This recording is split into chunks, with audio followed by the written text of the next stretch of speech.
Greetings, good morning. Nicholas here. Look at this tree.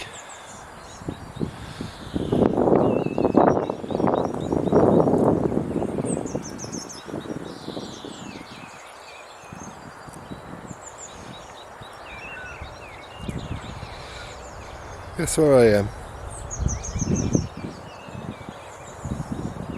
That should give it away. Killerton. The bottom part of the garden, just so beautiful. This tree is ancient. It's one of the very few places where you'll find a tree this old, because they're protected. Elsewhere they've all been cut prematurely. So you don't see fully grown trees in very many places. It's a shame, isn't it, that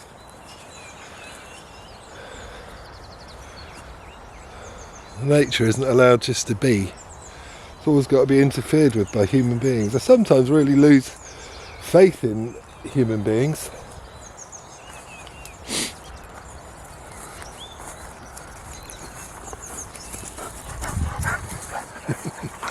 Lily, you're so naughty. I've been watching Clarkson's Farm on, I don't know, is it on Amazon or whatever, on TV. It's funny and interesting, but also horrific what human beings do to animals. It really disheartens me. It's just ignorance. Well, we think we own everything, that we can't just be with it. We've got to try and dominate, control,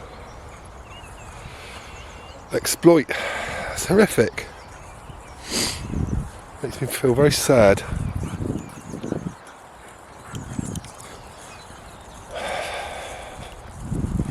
I can understand why people want to bury their heads in the sand and not look at how their meat is produced and how dairy's produced.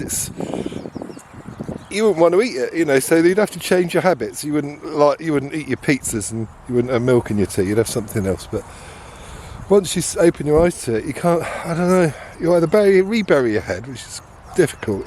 It's ignorance, isn't it, really? We're talking about it being ignorant here. So that we can live more comfortably without having to change our habits, our lifestyles. But eventually you can't ignore it, you just have to do something about it. You could stand on a soapbox in public places, but really people hate it. And they hate you for it because it feels like that you're attacking them, attacking their lifestyle.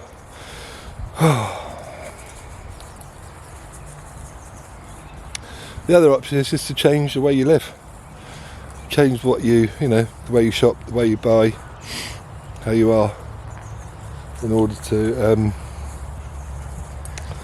don't know, live truer to your,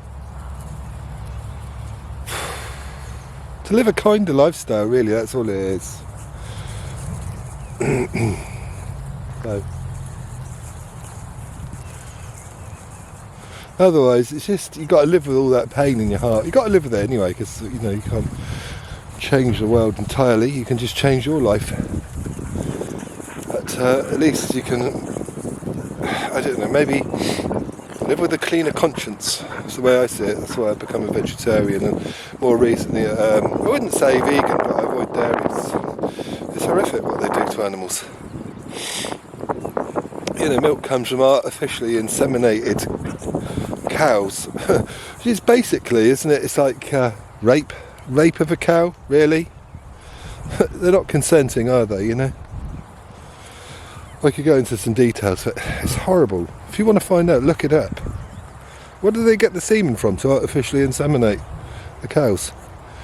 By electrically stimulating a bull. Fuck's sake. It's sick.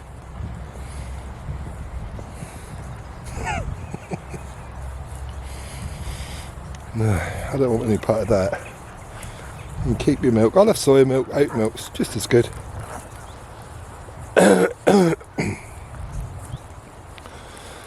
Anyway, I would recommend watching Clarkson's Farm if you can, because it is interesting. It opens up your eyes to how it is in farming. And necessarily have to like Jeremy Clarkson, he's a bit of a dick. But actually, you know, he may be a bit of a dick, but he's basically got a soft and tender heart. You can see that, it shines through in the programme. Most people have, actually. They might be a bit ignorant, that's all. No one is malicious intentionally. No one really wants to hurt someone intentionally.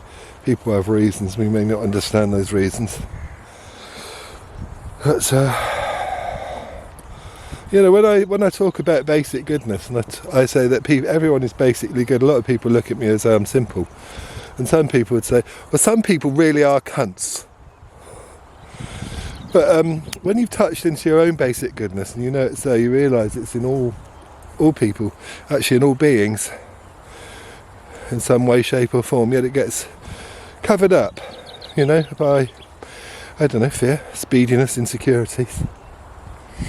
We defend, because it makes us feel very vulnerable when we touch into our soft spot, our tender heart. In Buddhism it's known as bodhicitta. In Shambhala Buddhism it's known as basic goodness. Yeah. Look at this. Look at this tree. I think it's some sort of cedar. But here the estate used to belong to a wealthy man who was a socialist. And I think they had an interest in cultivating trees, and they imported lots of seeds and planted this woodland, which incorporates lots of different varieties and species of the tree. It's really, really beautiful. Yeah, he was a socialist in principle, so he believed that the wealth of the land and the earth belongs to all its people, not just a few. And he lived by his belief system. When he died, he left this estate to the National Trust. There's a man who walks the walk. I really admire him for doing that. What an admirable thing to do. I don't know if I would have done the same. I like to think I would. But when it comes down to it, you know, the actions are more difficult, aren't they, than talking the talk. But he did. He talked the talk and he walked the walk. He's left this to the people.